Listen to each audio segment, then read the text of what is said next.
Pour commencer un contrôle technique, nous allons d'abord déverrouiller le capot du véhicule. Quand le capot s'ouvre, nous devons le tenir grâce à un petit bras. Il peut se situer à plusieurs endroits, dont je le montre dans la vidéo. Après avoir attaché le capot du véhicule avec le bras, nous allons regarder au-dessus du moteur, voir si nous ne voyons pas une fuite.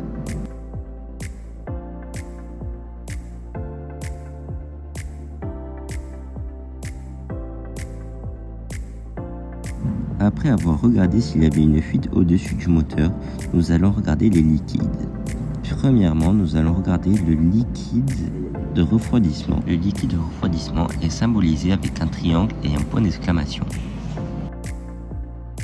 Deuxièmement, nous allons ajouter le liquide de lave-glace. Par la suite, nous allons regarder si notre liquide de frein est au niveau ou est hors niveau. Si le liquide de frein est hors niveau, il ne faut surtout pas en rajouter et aller voir un professionnel. Par la suite, nous allons regarder si toutes les durites sont bien fixées au moteur pour que nous ne entendions pas de bruit. Comme nous pouvons le voir dans le cas ci-dessous, on peut voir une durite qui n'est pas fixée et qui nous fera du bruit par la suite.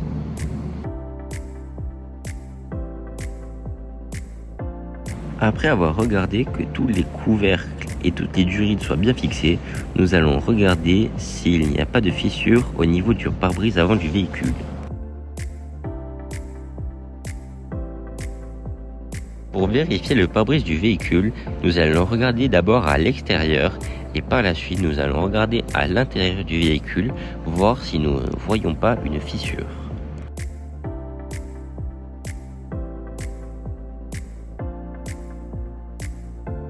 Après avoir regardé le pare-brise avant, nous allons regarder le pare-brise arrière. Après avoir effectué ce contrôle, nous allons regarder l'état des essuie-glaces avant. Pour contrôler les essuie-glaces, nous allons les soulever. S'ils se désagrègent ou qu'ils sont fissurés, cela veut aussi dire qu'ils sont bons à changer.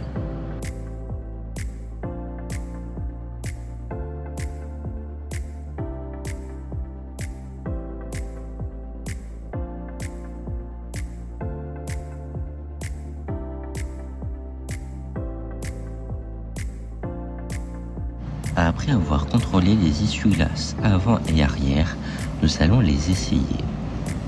Pour les essayer, nous allons nous rendre à l'intérieur du véhicule et tourner le pommeau à droite du volant.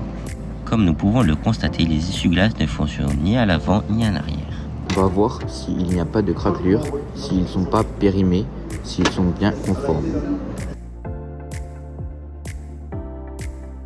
Nous pouvons voir que ce pneu est complètement déchiré.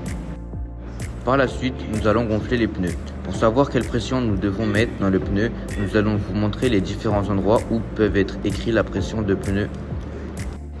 Le plus courant, c'est dans la porte conducteur.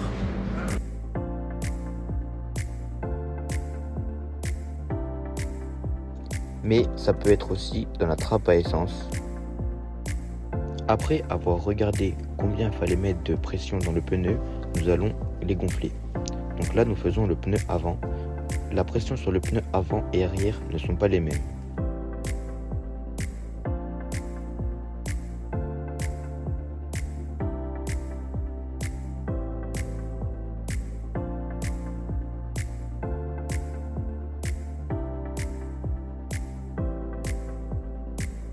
Après avoir gonflé les pneus, nous allons passer sous la voiture pour regarder qu'il n'y ait pas de traces d'huile, que tous les ressorts fonctionnent bien tout le long de la voiture. Comme là, nous pouvons voir l'arrière est bien, le pot d'échappement est bien tenu, il n'y a pas de fuite, pas de casse, c'est bien. Le problème arrive, il y a une grosse fuite d'huile. Comme nous pouvons le constater, il y a une fuite d'huile tout au niveau du joint de boîte. Après vérification de fuite d'huile, nous allons vérifier que le pot d'échappement est bien tenu par ses accroches.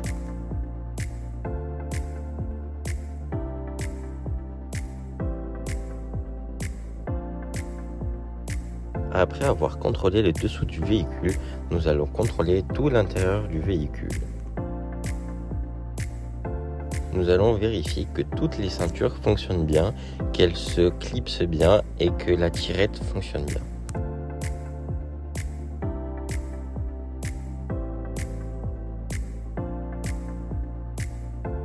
Après cela, nous allons regarder si le réglage des rétroviseurs fonctionne.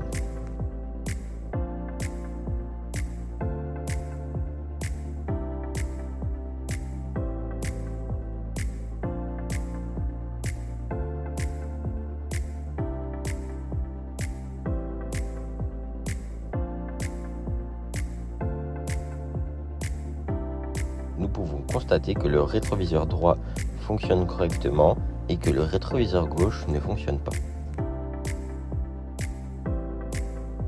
Après ces vérifications, nous allons regarder que le rétroviseur intérieur puisse bien se régler.